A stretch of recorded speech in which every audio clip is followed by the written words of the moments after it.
আর প্রত্যেকটা অপরাধের মা হচ্ছে মাদক। মাদক সম্পর্কে রাসূলুল্লাহ সাল্লাল্লাহু আলাইহি ওয়াসাল্লাম বলেছেন যে যে পানির ভিতরে নেশা সৃষ্টি হয়, এই নেশা সৃষ্টি হয় ওই পানি কি করা যায় না, ওই পানি খাওয়া হারাম। যে পানিতে নেশা সৃষ্টি হয় ওই পানি খাওয়া কি হারাম। আর আল্লাহ রাব্বুল আলামিন বলছেন যে মদের ধারের কাছে যেও না। এটা হচ্ছে এমন একটা জিনিস, এখন যে মাদক বিরোধী একটা অভিযান চলছে, ঠিক কিনা? আপনারা দেখতে পাচ্ছেন না আশপাশে মাদক বিরোধী যে অভিযানগুলো চলছে? আমরা এই অভিযানকে আমরা স্বাগত জানাই। আমরা এই অভিযানে আমরাও শরীক হওয়ার চেষ্টা করব। কি এই মাদক বিরোধী যে অভিযান চলছে, এই অভিযানকে আপনারা সবাইকে একমত আছেন? এটা কি সঠিক কাজ করছে? এটা সঠিক কাজ করছে। এই যে মাদকের বিরুদ্ধে যে অবস্থান নিয়েছে, কারণ আল্লাহ রাব্বুল আলামিন বলছেন যে এর ধারের কাছে যেও না। আর রাসূল সাল্লাল্লাহু আলাইহি ওয়াসাল্লাম বলছেন যে যে পানিতে নেশা সৃষ্টি হয় এই পানি হারাম, এই পানি খাওয়া হারাম। সুতরাং সন্তানদেরকে, এই প্রজন্মকে, এই সমাজকে ধ্বংস করে মাদক। যার কারণে আল্লাহ পাক ওই জিনিস নিষিদ্ধ করেছেন। আল্লাহ রাব্বুল আলামিন যে জিনিস মানুষের ক্ষতি করে, যার কারণে আমরা এই অভিযানকে সাধুবাদ জানাই, প্রশাসনকে আমরা সাধুবাদ জানাই যে মাদকের বিরুদ্ধে এমন ভাবে অবস্থান নিয়েছেন। মাদক এমন একটা জিনিস, এই মাদক যেখানে আছে মাথা নষ্ট করে দেয়। মাদক একটা পরিবার, একটা ফ্যামিলিতে যদি মাদক সেবন করে, মাদক সেবন করলে ওই ফ্যামিলিটা মনে করেন একরকম ধ্বংস হয়ে যায়। একটা ফ্যামিলির ভিতরে যদি একটা মাতাল থাকে তাহলে বোঝে, ওই ফ্যামিলিটা বোঝে যে কতটা কষ্টকর। জেনা, বেবিচারি, সমস্ত যা কিছু হয়, মাথা যদি ঠিক না থাকে, আপনার মাথা হচ্ছে শরীরের প্রধান হচ্ছে মাথা। এই মাথা যদি আউলা জাউলা করে তাহলে আপনি দেখবেন আপনি স্বাভাবিক সুস্থভাবে চলতে পারবেন না। গাড়িতে যখন আপনার ড্রাইভার, যদি আপনি জানেন, যদি মনে হয় যে ড্রাইভার যদি আপনার কি করে, মাদক যদি গ্রহণ করে আর ওই অবস্থায় যদি আপনার গাড়ি চালায়, তাহলে ওই গাড়িতে কেউ উঠবে? কেউ কি উঠবে? কেউ উঠতে চাবে না। যে এ তো কখন মেরে দিতে পারে। এমন তো হতে পারে যে ফেরিতে বাস ফেরির ভিতরে আছে, ফেরির উপরে আছে, এমন হতে পারে যদি মাদকাসক্ত ড্রাইভার হয় তাহলে ওই ফেরিতে উঠে সে রাস্তা মনে করে চালাই দিয়ে নদীতে ফেলে দিতে পারে, ঠিক কিনা? এটা মনে হয় রাস্তা। এজন্য এটা খুবই খারাপ জিনিস, ভয়াবহ অবস্থার সৃষ্টি হয়। এজন্য যারা গাড়ি চালায় তাদের জন্য আইন করছিল এক সময় যে ডোপ টেস্ট করার জন্য। এই যে ডোপ টেস্ট, এই ডোপ টেস্টের ভিতরে এটা প্রস্রাব, চুল এবং মুখের লালা দিয়ে পরীক্ষা করা হয় যে এই মাদকাসক্ত আছে কিনা। তো আমাদের বাংলাদেশে এক সময় পরীক্ষায় 1300 মাদকাসক্ত চালক পেয়েছিল। কতশো? 1300। এরা যদি গাড়ি চালায় এই রাস্তার দুর্ঘটনা বাড়বে না কমবে? রাস্তার দুর্ঘটনা কি হবে? দুর্ঘটনা বাড়বে। এজন্য এখন স্কুল কলেজের আবার লাইসেন্সও দিয়েছিল সরকার এক সময়, ওই 22 সালের দিকে মাদকের লাইসেন্স দিয়েছিল যে 21 বছর পরেতে কি করতে পারবে, মাদক খাইতে পারবে, বিক্রি করতে পারবে, লাইসেন্স দিয়েছিল।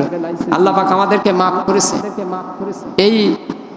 এরকম একটা মানে কঠিন একটা সমস্যা থেকে যে আপনি চিন্তা করতে পারেন যে মুসলিম একটা ভূখণ্ডে সেখানে যদি মাদকের লাইসেন্স দেয় তাহলে কি অবস্থা হয়। মাদক তো সবাই সেবন করে না। এই থেকে এই সমস্ত মানে দুর্যোগ থেকে আল্লাহ তাআলা আমাদেরকে পরিত্রাণ করেছেন। আর তাদের যে ঘাটিগুলো দেখেন, এই যে দরগার কথা বলছিলাম, হযরতে শাহজালাল ইয়ামানি রহমাতুল্লাহ আলাইহি, ওখানে হযরতে শাহজালাল রহমাতুল্লাহ আলাইহির যে মাজার, এই মাজারে আপনার এখানে মাদকের ব্যবহার হয়। আমি নিজে গিয়েছি কয়েকবার, হযরত শাহজালাল রহমাতুল্লাহের মাজারে আমি কয়েকবার গিয়েছি। তো এখানে শুধু ব্যবসা আর ব্যবসা, এখানে শুধু ব্যবসা ব্যবসা। যারা বাচ্চারা আছে, অনেক বাচ্চারা এই যে দেখা যাচ্ছে হাঁটাহাঁটি করছে, অনেক বাচ্চারা কথা বলছে, আমরা এগুলো দেখবো, খেয়াল করবো, যারা বাচ্চার সাথে আনেন। তো হযরত শাহজালাল ইয়ামানি রহমাতুল্লাহর মাজারে আমি গেছি কয়েকবার। তো ওখানে দেখি যে ওখানে এমন একটা রমরমা ব্যবসা, আমার মনে হয় যত ব্যবসা আছে হযরত শাহজালাল দরগা শরীফ সেখানে নাই কি, সেখানে শুধু যেখানে যাবে শুধু টাকা। এই যে যারা খাদেম আছে, মাজারের যারা খাদেম আছে, এই খাদেমদের এমন একটা অবস্থা, এরা শত শত কোটি টাকার মালিক। এদের বাড়ি গাড়ি, এরা ছেলে মেয়ে সব কিছু তারা বিদেশ পাঠিয়েছে। আপনারা দেখবেন পত্রিকায়, আপনারা মিডিয়াতে দেখবেন তাদের কি অবস্থা। তাদের ছেলে মেয়েদের জন্য তারা বাইরে আমেরিকা লন্ডনে ডিগ্রি আনার জন্য তারা পাঠিয়েছেন। অথচ বাংলাদেশে যে কবরের মাঝে খাদেম, কি কবরে কি খাদেম লাগে? কি ভাই কথা বুঝতেছেন? কবরে কি খাদেম লাগে? কবরের ভিতরে খাদেম লাগে না। রাসূল সাল্লাল্লাহু আলাইহি ওয়াসাল্লামের বেঁচে থাকতে খাদেম ছিল। এখন যে আমাদের প্রিয় নবী সাল্লাল্লাহু আলাইহি ওয়াসাল্লাম ইন্তেকাল করেছেন, আমাদের নবীজি সাল্লাল্লাহু আলাইহি ওয়াসাল্লামের কবরে কি খাদেম আছে? কবরে খাদেম নেই। আরে ভাই, মোরা মানুষের খাদেম লাগবে কেন? খাদেম তো লাগবে জীবিত, যারা জীবিত মানুষের, যে আমার পানি এনে দাও, আমার এই তরকারি এনে দাও, আমার এই বাজার এনে দাও, এজন্য খাদেম লাগে। কিন্তু খাদেম যে আসছে যে ব্যাপার আমাদের বাংলাদেশে, যে আমাদের বাংলাদেশে সব মাজারে মাজারে খাদেম, এই খাদেম তো ভাই দরকার হয় না। খাদেমরা কি করছে? তারা ওই শাহজালাল ইয়ামানি রহমাতুল্লাহ যে কবরের পাশে বড় একটা ডেক আছে, ওনার একটা স্মৃতি ফলক, ওই ডেকের ভিতরে সবাই টাকা দেয়। এরপরে জুতা রাখার ওখানে টাকা দেয়, জুতা রাখতে হলে টাকা। এরপরে আপনার মাছের অল্প অল্প খাওয়ানো হয়, আমি নিজে কিনছি, ওখানে দেখছি যে অল্প অল্প চিংড়ি মাছ নেবে 10 টাকা 20 টাকা করে নেয়, এরকম ছোট ছোট সামান্য সামান্য। এই যে ব্যবসা করে এবার দেখা যাচ্ছে, এই যে ধরা পড়ছে কয়েকদিন আগে, ধরা পড়ার পরে দেখা যাচ্ছে কি যে সেখানে এই যে মাজারের যে অবস্থা, যে খাদেম যে একজন কর্মচারী, মাজারের কর্মচারীও আছে, আবার নাউজুবিল্লাহ, মাজারের নাকি কর্মচারী আছে। এই কর্মচারীও কোটি কোটি টাকার মালিক, মাজারের যিনি কর্মচারী। এই কর্মচারীর ছেলে মেয়ে এরা সব আমেরিকায় লন্ডনে তারা সার্টিফিকেট আনার জন্য পাঠিয়েছে। আর আমাদের বাংলাদেশের মানুষ, আমরা এত মানে এখনো আমরা মূর্খতার ভিতরে আছি যে আমরা কি জন্য ওই দরগায় মাজারে আমরা টাকা দেই। 3 দিনে 17 লক্ষ টাকা দিয়েছে। আর ওদের সিন্ডিকেটও এত শক্তিশালী, যখন মাজারের বিরুদ্ধে কথা বলছে, সরওয়ার আলম নামে একজন ম্যাজিস্ট্রেট ওইখানে ডিসি ছিলেন, দেখেন মাজারে যেদিন কথা বলছে তারপরের দিন থেকে ওনাকে বরখাস্ত করা হয়েছে। বরখাস্ত করে দিয়েছে একজন, দেখলাম যে প্রিয়া সাহা না পিঙ্কি সাহা, পিঙ্কি সাহা একজন মহিলা ডিসি ওখানে দিয়েছেন। আবার সাহা নাম শুনলে আমাদের ভয় লাগে। সাহা, এই যে সাহারা আমাদের দেশ নিয়ে সবসময়, দেশ নিয়ে সাহারা ষড়যন্ত্র করে। এই যে পিঙ্কি সাহা, প্রিয়া সাহারা, এক সময় এই যে প্রিয়া সাহা নামে একজন ছিল, সে ডোনাল্ড ট্রাম্পের কাছে যে বলছে যে বাংলাদেশ থেকে আমরা পালিয়ে এসেছি, আমরা ওখানে নির্যাতনের জন্য পালিয়ে এসেছি। আহা নেমো খারাম, এই বাংলাদেশে আমরা মুসলমানরা কখনো আমরা অমুসলিমদের উপরে নির্যাতন করি না। তাদেরকে যদি একটু সুযোগ দেওয়া হতো, তারা যে এই যে আলাদা একটা প্রদেশের কথা বলে, আমাদের দেশের হিন্দুরা বলে যে আমাদের আলাদা প্রদেশ লাগবে, এইটা লাগবে সেইটা লাগবে, এখানে নির্যাতন হয়। কোথায় নির্যাতন হয়? খুব কম। এটা একদম স্বাভাবিক ব্যাপার। এগুলো যারা দল করছে ওই সময়, ক্ষমতা দেখিয়েছে, এই বাংলাদেশের মুসলমানদেরকে রোহিঙ্গা বানিয়ে রেখেছিল। তা ওদের কালে একটু ক্ষমতা দিলে হয়। আমরা দেখেছি যে তারা কত হিংস্র, এই যে তারা তাদের সাজানো গোছানো প্রশাসন ছিল। এক সময় দেখতাম বনজ কুমার ছিল, বনজ কুমার সে বড় পদে পুলিশের তদন্ত কর্মকর্তা, একেবারে সর্বোচ্চ লেভেলে ছিল। এই বিপ্লব কুমার নামে একটা ছিল, এই যে আপনার মির্জা ফখরুলের সাথে ইনি তর্ক করছিল। এরপরে প্রদীপ কুমার নামে একটারে দেখছি, সে চিটাগাঙে এক মেজর সিনহাকে হত্যা করেছিল এবং শত শত মানুষকে হত্যা করেছে। এরা কত বর্বর, কত নিকৃষ্ট। যদি একটা সুযোগ পেত তা এরা তছনছ করে দিত। এখন সামান্য একটু কারণে তারা বলে যে আলাদা প্রদেশ, আলাদা প্রদেশ। অথচ ইন্ডিয়ার ভিতরে দেখেন কত নির্যাতন করছে মুসলমানদের ভিতরে, তারা কত রকম ভয়ঙ্কর কাজ করছে। তারা মসজিদগুলো ভেঙে, বাবরি মসজিদটা ভেঙে, তারা বাবরি মসজিদ ভেঙে সেখানে মন্দির করছে, এবং 21টার মতো কয়েকদিনের ভিতরে মসজিদ ভেঙে তারা মন্দির করছে। কই আমাদের এখানে কি এরকম কোনো আছে? নাই। আমরা এভাবে, কিন্তু আমাদেরকে একটা, আমরা অদৃশ্য শক্তির আড়ালে আমরা ছিলাম, অদৃশ্য শক্তি আমাদেরকে চালাতো।